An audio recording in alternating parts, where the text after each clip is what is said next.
Hi guys, this is Omer from MMOHut.com, and I'm their first impressions gameplay video for Forsaken World, a 3D fantasy MMORPG published by Perfect World Entertainment. Now I'll spend about 10 to 15 minutes running around checking this game out. Make some comments if you guys want to play Perfect World or just learn more about it. Do check out the full review on the link below. So let's go ahead and log in over here. Now the game is published by Perfect World Entertainment and it is called Forsaken World. And yeah, it's like the opposite of Perfect World. So let's go ahead and get started. There's an angry cow in the background over there playing with his hooves.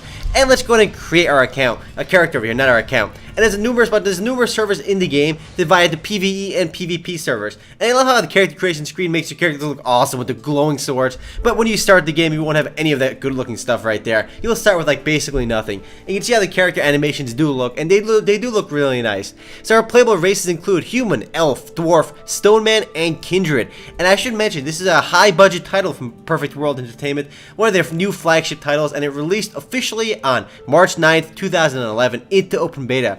And let's go ahead and make a human for now, and let's make there's a bunch of classes too. We got warrior, we got assassin, we have mage, and we got priest. So the game actually has a decent amount of variety. Ooh, that looks really cool actually. The game has a good amount of class variety as well as a race variety, which is actually really good. We got stoneman as well. What can they play?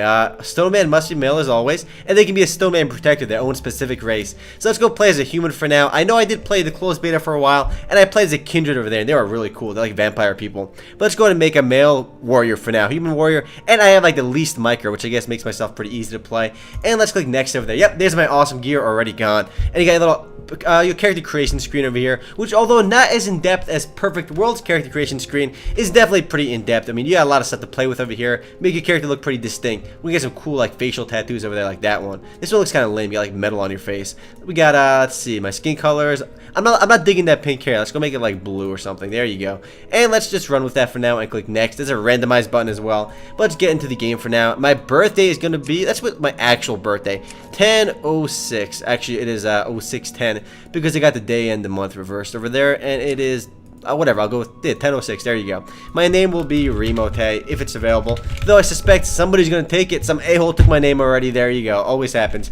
Let's go Remote22 and click create. Unable to use this name because you can't have numbers in your name, silly.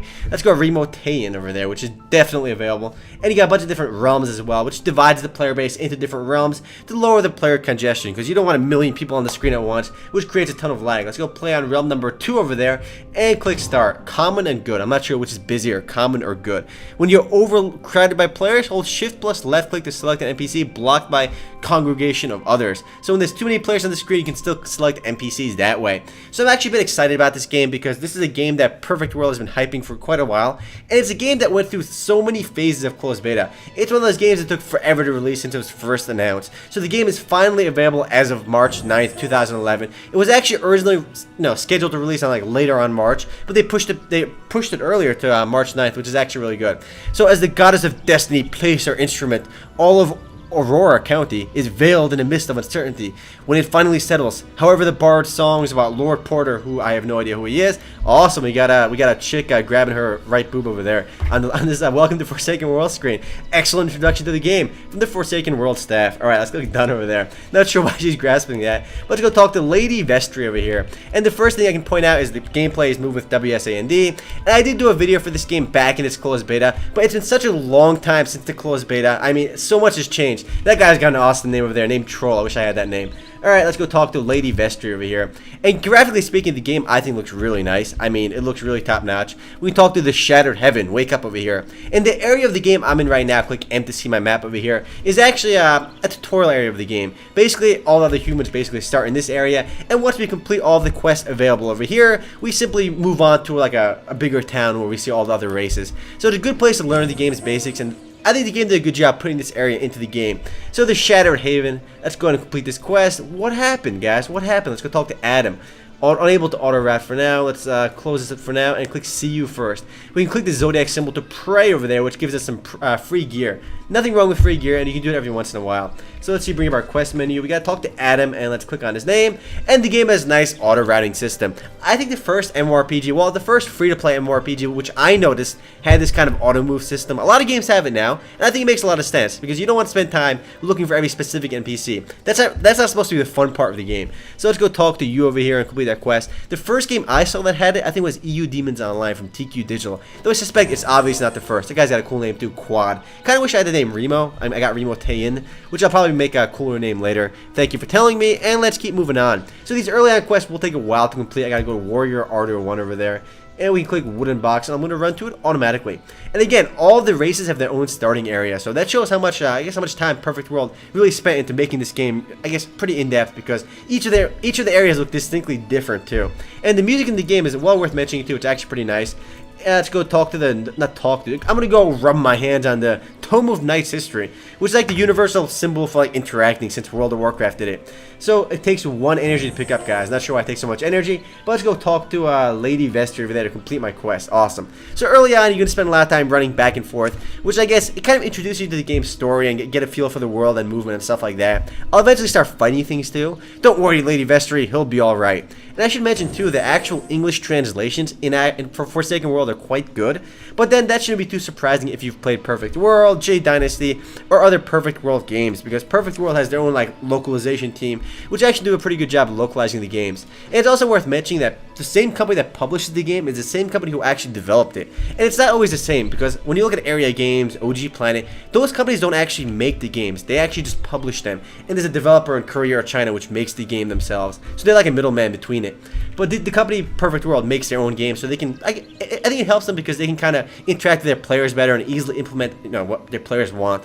But let's go click up over here. I got new gear to equip. My memento box, right click that bad boy. I'm gonna get some gear in there, and I can open this to level 5. So it's one of those boxes with more boxes inside of it, which doesn't actually make any sense, but you know what? It gives me free gear, so I can't really complain. So let's go equip all this good stuff over here. My trainee legs, my trainee buttons, my warrior's ardor over here, my collectible. Ooh, let's right click on this guy over here. I can go add it, whatever that does. Oh man, guys, collect the footprint card of Knight Encampment. Equip gear is blah blah blah displayed over there, and you can see it closes out for now. But for now, let's go complete our quest and get through the beginner stuff. I can probably run my way outside of town, which I'm gonna do for now actually. Though you know what? Let's see what else I got going on over here. Any nearby quests? I gotta talk to Johnny. What's this guy up to over there? He's a dwarf. Click Johnny over there. We'll run to that guy. I mean, again, each of the races have their own areas, and they're all actually surprisingly large. But it's all kind of meant for you to just learn the game until you finish the tutorial area over here. I forget what level you'll be when you complete this area, but you'll be like level 6 or 7 at least, and then you can start doing quests in like the main area of the game. To arms, a Lionheart's champion's weapon. This guy's got a big weapon over there. Look at that guard over there. What level is this guard? Level 2? Oh, no, I gotta click on him first. Thank you, Johnny, and click see you over there. Can I click on this guy? What level he is? He's level 20. Why does he do these quests himself? Why does he need me to do them? Click see you. I guess I'm gonna do. Ooh, Claymore Champion weapon rack. I get a nice two-hander over there. Awesome. These weapons look way awesome. I guarantee when I pick these weapons up, they are not going to look nearly as awesome. They look like epic over there. And let's go. Come on, come on. I want to get this one right over here. This blue one looks pretty badass. But I guarantee I'm going to get something super plain. Champion's Claymore. Yeah, what is that? Come on. This weapon wasn't even available on the shelf. Why'd they give me that one? Games always do that though. It's like frustrating. They always like tease you with awesome looking stuff, and you never end up getting it. At least early on. Let's suspect that a game like this, gear later on will look epic, because we saw, in the character creation screen, how awesome some of the gear looks later on. To arms, I got my suitable weapon, and I can finally start some gameplay. Grind your bones. There you go. Start my grinding right away. And this game just launched in the open beta as I'm doing this video, and you can see the newbie areas are mega packed. Click, I got it. Once you complete this area and you actually go to the bigger city, there's a lot more players. Click see you over there, and I can finally kill some boars. Awesome, guys. Boars seem to be pretty beginner monsters that almost every MMORPG have. We got Travos over there shooting magic, and the magic looks really cool. I'm playing a warrior, so my skills won't look nearly as awesome, at least early on. I suspect, wow, these are like angry looking boars. Look at these guys. They got like glowing eyes. You know what? Let's go kill these guys over here. Let's use bash over there. And my attacks look pretty basic early on, but I suspect later on I'll have some awesome looking animations. Because you can see the animation on that dude over there. The mage's animations I think look really nice, because I did play a vampire Kindred before, and they were awesome. I mean, the animations looked really superb. So I got these little souls on me too, which eventually power up my cool looking attacks, which I'm not sure if I have any equipped right now. Let's go talk to these guys. Gotta kill some more wild boars. Bring my world ranking over here, which is oddly the I hotkey. It's usually like the I usually brings up inventory. It's usually I or B. Over here it's B that brings up inventory. I got a quest backpack, which is good for only my quest items. A lot of games don't actually differentiate quest items between normal items, and it's a huge hassle, because I remember in Allied Online, your inventory filled up so fast, it was so frustrating. But here you got your own little quest area over there, and trade items, so it kind of separates them for you. Can we equip this bad boy? Nope. My old one's better. Which one's better? Trainees, Cuirass, or Combat Mail? So my current one I'm wearing is better. and we got nothing attacking me, and early on these guys are really easy. But I should mention too, in a lot of Chinese MMORPGs, it seems that difficulty wise they're a lot easier, at least early on. When we do instances and cool stuff later on, it'll get more difficult. But I have noticed Chinese games in general, this was made by Perfect World, which is a Chinese company. I've noticed they're easier in terms of gameplay. But let's go bring in my inventory. Let's go use some new skills right now. I got level 1 assault. Let's go and use that. Target too close. Cannot use skill. What is that? Range attack for my warrior? We'll try that out in a second.